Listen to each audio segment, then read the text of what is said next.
Next, from Chicago, Illinois Channel correspondent Jeff Berkowitz sits down with Republican State Representative Allen Skillcorn as the two discuss Governor Rauner's legacy so far and whether he can get any legislation past the legislature, as well as Speaker Madigan's political goals and the so-called Budget Solutions 2018 policy plan. This runs about 30 minutes. Berkowitz is my name and politics is our game. And we will be doing lots of politics and public policy this evening because we have as our guest State Rep Allen Skillcorn from Dundee. The show, what we're going to do here, there's a revolution going on. Allen Skillcorn, what's the revolution? I like that revolution term. That's good stuff. You say you want a revolution. It's the White Album from the people who remember the White Album from the Beatles. You say you want a revolution. Do you want a revolution? Absolutely. Look at what the mess Illinois is in. You know, we went from the past 40 years from AAA bond rating to, near junk. We have pensions that are out of control, over $200 billion in pension debt. We can't balance our books. Of course we need a revolution. So the thing is, Governor Rauner was elected in November of 2014, and presumably he was going to lead a revolution. And he had Mike Z, who helped get him elected. And initially, was Mike Z his chief of staff? And then Rich Goldberg became chief? Or did Rich start out as chief of staff? I can't remember now. Do you remember? Not exactly. So, but part of the campaign team. Whatever. So Z was there, but Z shifted over fairly early on to sort of be this guy thinking campaign stuff, right? Yeah, I want to say he wasn't chief of staff, but he was something. He was a senior advisor. Yeah, something about the executive director of the Illinois Republican Party. Which was kind of... The point is, Mike Z and Rich Goldberg were running the Rauner administration. Do we get that right at the beginning? Yeah. I mean, Rauner was presumably running it, but look, let's be candid. I can't like folks because I can be friendly, but I can't have friends because I'm a journalist. So you may like him. Do you like Governor Rauner? I voted for him. I supported him. I think that he hasn't followed up with most of his promises, but is that his fault? Yeah. Is that Mike Madigan's fault? Is it his fault? 50-50.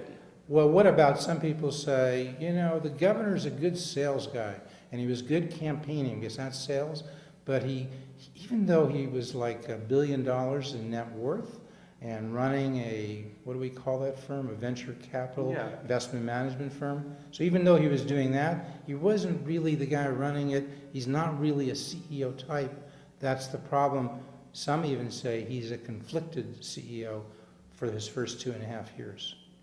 Would you agree with that assessment? I'm going to go back to what was his campaign slogan? It was Shake Up Springfield, right? Shake Up Springfield. Well, it's taken him 2.5 years and he finally did it. So that's really the thing, is that finally he's shaking up Springfield. And how is he doing? We'll see if we have some results. How is he shaking up Springfield? With this new staff. I mean, he actually has people that are ideologically on board with him. And he hasn't basically... think of President Trump. He talks about draining the swamp. So those people who were there, even though he brought them in, they were not ideologically with him. They kind of pretended. But you're talking about Rich Goldberg, the chief of staff. You're talking about Mike Z. I'm just going to call him Mike Z. I was looking around for Zoranek, some Polish. Mike, he'll forgive me. I'll just call him Mike Z. But look, he was a good tactical guy, good political guy. They knew how to say low spending, low taxes, smaller government, blah, blah, blah. But I don't think they deep down believed it. I don't know Mike Z. I know him. I can tell you a funny story from a decade ago. If Mike were here, I'd say Teresa Bartels. That would be a little in-joke between Mike and me. Do you know Teresa Bartels? No, I don't. Okay. But we all know that these folks are not thought to be, because Goldberg's an old Mark Kirk guy, right? 10 years with all Kirk. of them were Was Mike Z a Kirk guy? I believe so. They're all political operatives. So it means that if there is Mark Kirk guy, they're sort of moderate Republicans. They don't have a lot on principles. They just know how to get elected. And that's not a slap at Mark Kirk. That's what Mark Kirk was. He was a political chameleon. He knew how to be whatever he had to be to get elected to Congress, as he did in 2000, to get elected to the Senate in 2010. He kind of had a problem with the stroke, etc. But Rauner is a believer. In some of it, he's a believer. What is he a believer in? He would definitely be on the side of free markets. I wouldn't say that he is an extreme right-wing conservative, but he's a believer in free market component of it. So he's not a social conservative, but economically he would be conservative. So the difference is those guys are political operatives. So that's different than governing. So Governing and politicking are two different things. And all of these so like Goldberg, Brad Hahn, who's an old Hastert Topeka guy, Lance Trover, a Kirk guy, even the young woman, Catherine Kelly, who was there in communications, they're political operatives. They're not people who have a strong philosophy. Would that be correct? That's correct. There's a difference between wonks and hacks. And now you're not saying they're, well. It's not a, not a negative They are term, sort of but a pack. They're political hacks is what you're saying. Yeah, they are political operatives. They Okay. aren't about governing. And there is a difference there. And that's, I think, this big revolution now. Rich, are you paying attention? My good friend Rich Miller from Capital Facts. He is the most inside guy. Everybody goes to him. He's got all sorts of tentacles spread out to get information. You have to read Capital Facts and Rich Miller to know what's going on. But you should know, Rich is not really a philosophy guy. I actually had Rich on, he may have forgotten this, more than a decade ago as a guest on Public Affairs. So I'm one of the few people who was watching that show. That's how it was our audience at that time. But like, what is your perception of Rich Miller's political philosophy? He definitely has a philosophy, and he has an opinion. Now, I think he does try to be fair, Yeah. and I think for the most part he's fair, but he does have an opinion, and that's also part of it. I think What is he his editorializes. political philosophy in your view, in a nutshell? Well, it would be a little bit more with the unions protecting the common man. I actually differ a little bit. I think they hold him back a little bit, Yeah, but that's Rich Miller. So you're saying Rich kind of sides with what Mike Madigan has been saying. He's there, Madigan says, he's there to protect the middle class. He's there he doesn't mind taking money from unions because he thinks unions are there to protect the little guy. Rich and Speaker Madigan are kind of close on that, you'd say. I'd actually disagree. Rich and Speaker Madigan aren't close? So I think that What do you think? Rich Miller and what I see in Capital Facts is he can be critical of Mike Madigan when there is needed to be. I think that though the ideology that Madigan adopts, and I don't think Madigan is ideological at all. I think that he is the ultimate political animal. No, but he purports to have. He was saying this during that 2-year fight.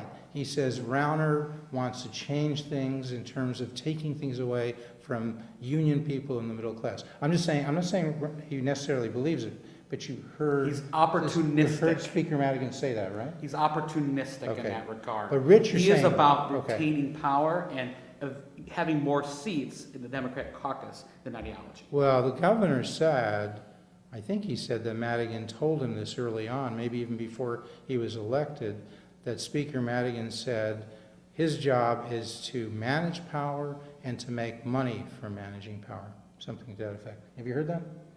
I have not heard it expressed that way, but it sounds to be an Would you say that's honest accurate? representation, yes. Because Madigan's got a law firm that makes a lot of money from representing big people on real estate assessment reductions, right?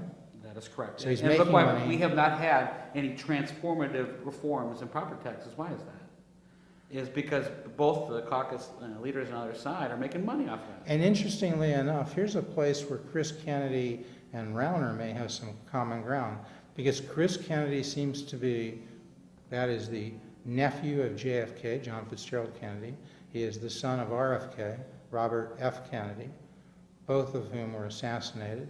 JFK, of course, in November of 1963, and RFK, I believe it was May of 1968, when he was running in the California primary, but the primary in general for president.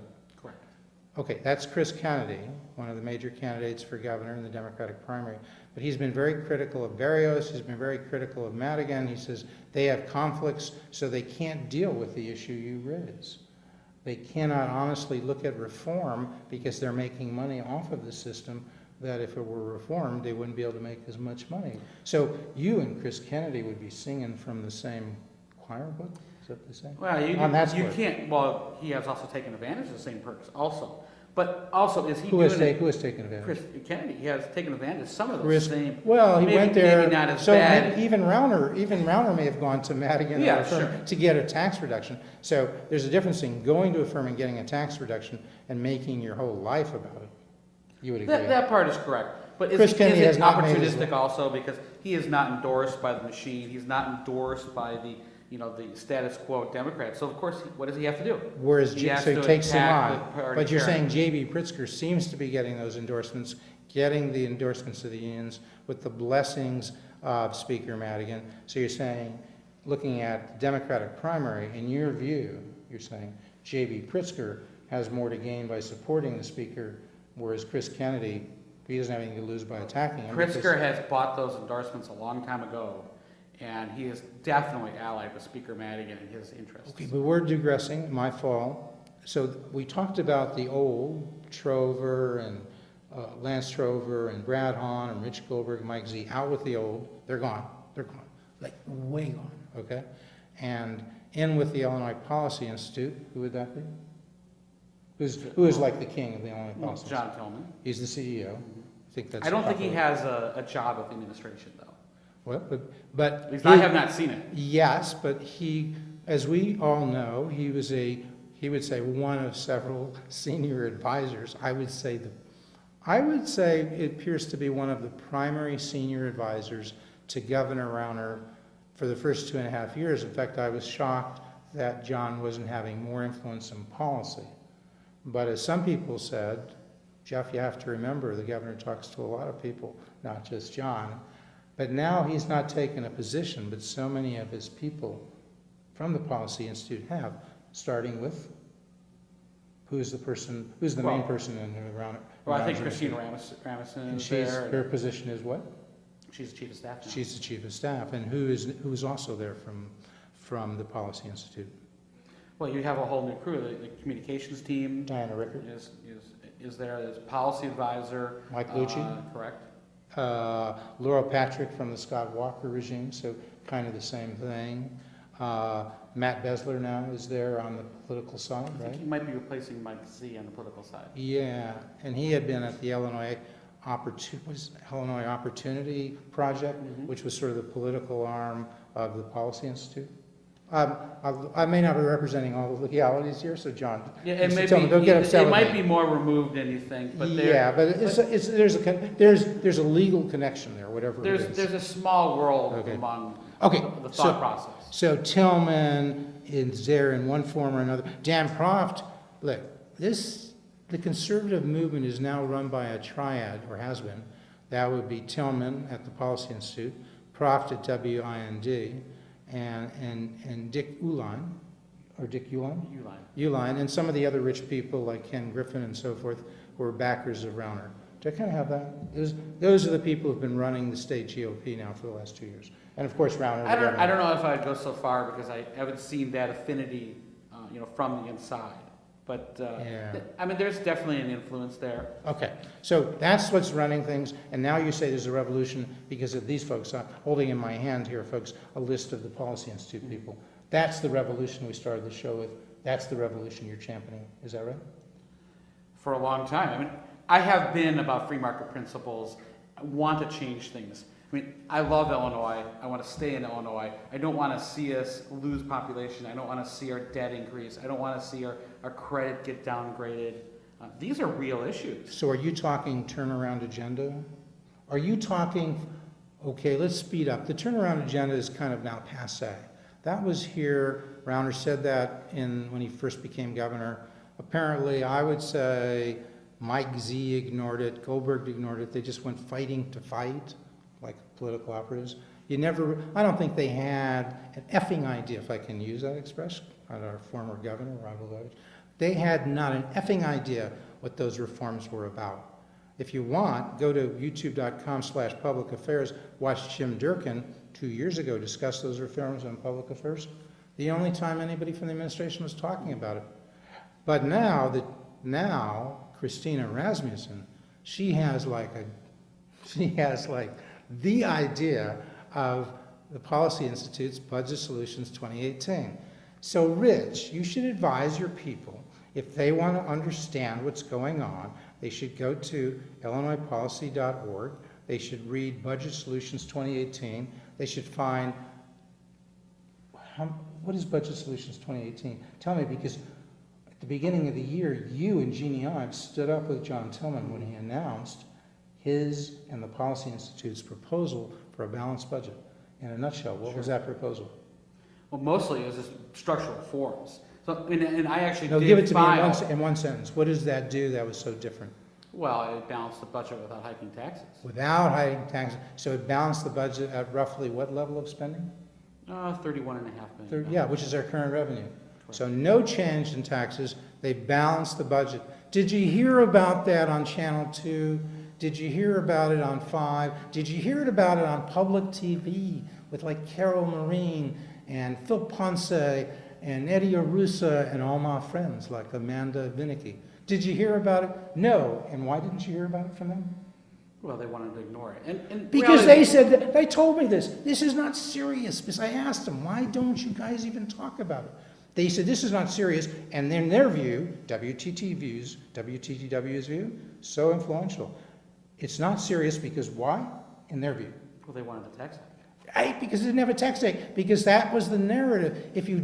Everybody knew this. Paul Lisnick said this guy he is like Mr. Left on CLTV. Oh, he's going to be in so much trouble if Sinclair takes that over. But anyway, for right now, Paul Lisnick, you watch Politics Tonight, you could just as well call it the left tonight, because it's Bill Mueller. One guy is more left than the other, okay? Eric Rung. I mean, it's like left, left, I left. still enjoy those guys, but No, they're fun. There were a few I of us love that them. I actually love took them. that Okay. framework. Yeah, I love in them. the Senate, there was McConkey and McCarter that took that and created their own no tax hike budget. And I took some of their work and I did the same thing. And there was a few things that I did differently. You have a dozen people, real quick. You have you and Jeannie Ives, you have Dave McSweeney, Tom Morrison, roll call here, Mark Batnick. Tell me if I get any of these wrong. These are all believers in the balanced budget without a tax increase, sort of. So I'm not going to put words in Well, anyone's mouth. I will guess. I would be careful where you stand, because Well- I've had some of these conversations too. Where These people are all not in favor of a balanced budget without raising taxes? Let me just read them. Tell me how many are. Let's rephrase that. A balanced budget without hiking taxes. Without, right. Yes. McSweeney, Morrison, Batnick, Sosnowski, these are all legislators, folks. Barbara Wheeler from Crystal Lake, Dave Olson from Downers Grove, Sherry Jeziel from Antioch, sorry if I've mispronounced your names, Tom Bennett from Pontiac, 2 senators, Kyle McCarter, Dan McConkey. Okay, so I mentioned 12 people. Do you suppose all those people generally support the Policy Institute Budget Solutions 2018? Balance the budget, don't raise taxes. I'm still not going to speak for other people, but I can definitely say that Dan McConkey, Senator, also Senator Kyle McCarter, they filed their own no tax hike budget, similar to mine. Okay, but the revolution wasn't occurring because I asked, and he knows. I asked John Cullerton after they passed their thing, after the Dems got what they wanted and overrode the veto, the rating agencies said, hey, look, folks, we're still a little concerned. They sort of backed off now because of this $250 billion in debt that the state has. And so maybe you're going to get rated junk anyway because people buying bonds, they may wonder how they're going to get paid off when the state has $250 billion in The debt. bondholders are still going to be safe, junk or not. Serious? And Seriously, there's a couple of situations here. There's no threat of default in Illinois? Unfortunately, it's pretty solid, the promise to pay bondholders. There's no court that's going to take away that power. But there's more to it than that. Even if the And rest of the credit state, agencies even if the are rest not of, gonna- okay. They're not going to embrace all this because Okay. we're still in debt. We effectively shorted our pensions with this new budget. I mean, we did a smoothing thing. What happens next year when the actuaries say that we need to lower our rate of return again? It means we're shorting our pensions. Explain that. So right now, we're doing a 5-year cycle for smoothing our pension payments. So when the rating agencies, or actually the actuaries, say that we need to lower our rate of return. Your expected rate of return, as your Correct. expected rate of They're return lowering goes that down, what happens? So that then our pension obligation goes up. So we have a that's why fund there's item. some difference of opinion when you might hear like Senator Tom Harmon when he was speaking to me. Tom, we'd like to have you on the show so you can speak for yourself. He'd say, Jeff, there's a budget, there's about 130 billion in underfunded pension liabilities. And you would say, not 130 billion, about 200, There are different ways you because, can do the because math. the rate of return, if he assumes a higher rate of return, he can say 130. If you assume a lower rate of return, it becomes more like 250. Is that Correct. roughly it? Correct. That's your point. And actuaries on the public side have been lowering that rate of return expectation That's for years now, the and we're rating- behind the scale. The there. rating agencies, Moody's, Standard & Poor's, they're the ones saying 250. Speaker Madigan, John Cullerton, Harmon, not Harmon, We're talking about, the guy from Oak Park, the senator from, the senator from Oak Park, is it Senator Harmon? yeah, just sounds wrong. Okay, Senator Harmon, they're the ones saying more like 130 billion. The point is, now here's the point, folks. Here's the point. Because we don't have unlimited time. And this is why we have you here. So now, what is Rauner going to do now that you have this tax increase? Are there reforms that the state still needs to become stable? And how can he get any of them passed, given, what's the margin in the State House of Democrats to Republicans? There's 67 Democrats in the state caucus, the Democrat caucus, and there's 51 Republicans. So in the they would House. have to win 8 to have a majority, and the next election is not for a while, okay? And in the Senate, what's the margin for Democrats? It's a supermajority of Democrats. Yeah, so it's So like 37, 37 I to believe, 22. yeah. So given that, are you crazy to think there's going to be a revolution? Are you crazy? I've never called my guest crazy Well, before, but You have Is my rank and guess file Democrats crazy? that want reforms too. oh, So not everyone disagrees on some of these reforms. It's just Speaker Madigan. I voted on and co-sponsored a property tax reform that it passed the House, but it never moved in the Senate.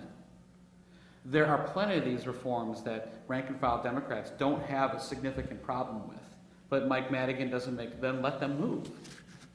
yeah, well, okay, but even before we get to the Democrats, we have to mention these folks.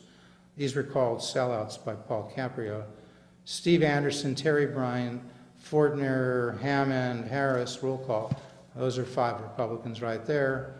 Sarah Wojcicki Jimenez, Bill Mitchell, Robert Pritchard, Reginald Phillips, Michael Pekin. Those were all folks who voted for the tax increase and then voted for the override. Are these 10 people politically dead? Folks, are you dead man walking? Or will they all be primaried? Will Proft and Besler and folks go after them? Because if you want a revolution, you got to make sure you're all on the same page. And trust me, these folks are not on the same page. I think they're going to see challenges both from the governor's team, but also from constituents. Does that mean all of them are going to lose their seats? I wouldn't. I don't think that's plausible. But there's if you go going after to be them, pushback. if you go after them and you win some, you shake them up. In the future, they're less apt to go off the reservation. It's funny. I mean, do you think the mainstream media, they say, oh, this is terrible what they're doing, these people, but they never say that about Democrats when Mike says, now it's your turn, just vote for the tax Well, increase. don't forget what happened, to Ken Duncan here in the city when he, refused to go along with He Mike was Madigan dumped. and they asked They him. dumped Ken Duncan. They primaried Mike him. Madigan because he dared to go with Rauner on a vote. Correct. And that's So that does happen. You need that party discipline, don't you? In that sense, Rauner is a bit like Madigan. Madigan's like Rauner. I don't think you could say it's wrong for Rauner, but it's right for Madigan, or vice versa. You need party discipline. Well, you also you have some independence of the party too, but it depends on the political bed you make. You can stand up to your leaders, you can stand up to your party if you can back it up. If your constituents support you. So you're actually advocating for your constituents sometimes more than what the party says. So, and what the party has to do is go after some of the Democratic targets and win those. Shearer, Rauner won her Decatur district by 6 points. Manley, Rauner won her Joliet district by I don't know how much. Mayfield's a big Dem district. That might be a tough sell, but you got to go after him. Mike Halpin, Rock Island, Rauner barely won. These are all big taxers, Democrats. You got to, my good friend Dan Proft, I guess I can have friends. I don't know. I know Dan. He's been a guest on the show. He may not want to be a friend. I'm just a little joking. Presidents like LBJ used to say, my fellow Americans, my good friends. You got to go after these folks. You got to get them. You got to bring about change. And if you do that at the same time on the political side, what are those major reforms you're pushing for right now in your revolution? State Representative Allen Skillcorn. Well, it has to be pension reforms. But coming up, I'm sure we've got a couple minutes left. We're going to talk about probably this education funding thing. Real quick. If I live just rip here, off the reforms, and then we'll come back to education. Well, but do it real quick. Well, what are the you're reforms? going to have TIF reforms. You have the property tax reforms. Really, pension, property tax, TIF. Those are big ones. Pensions are big because about like half of the way the Illinois Policy Institute constitutionally and legally balances a budget without the tax increase is modifying pensions in a variety of ways that are constitutional. Getting those pensions to be paid locally, not statewide, that incentivizes people, since they're paying for the pensions, they're not going to hand them out so easily. Number one, right? That's a component, yeah. You gotta, local government, you give the government 1.6 billion. Well, if it's not coming from the state, if now they have to take care of it, they're gonna run their governments more efficiently.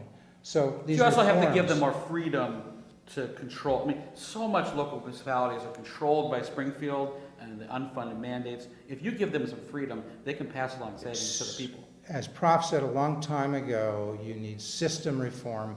The money, the drivers, Medicaid, big money from the state budget, 25%. Pensions, 25%.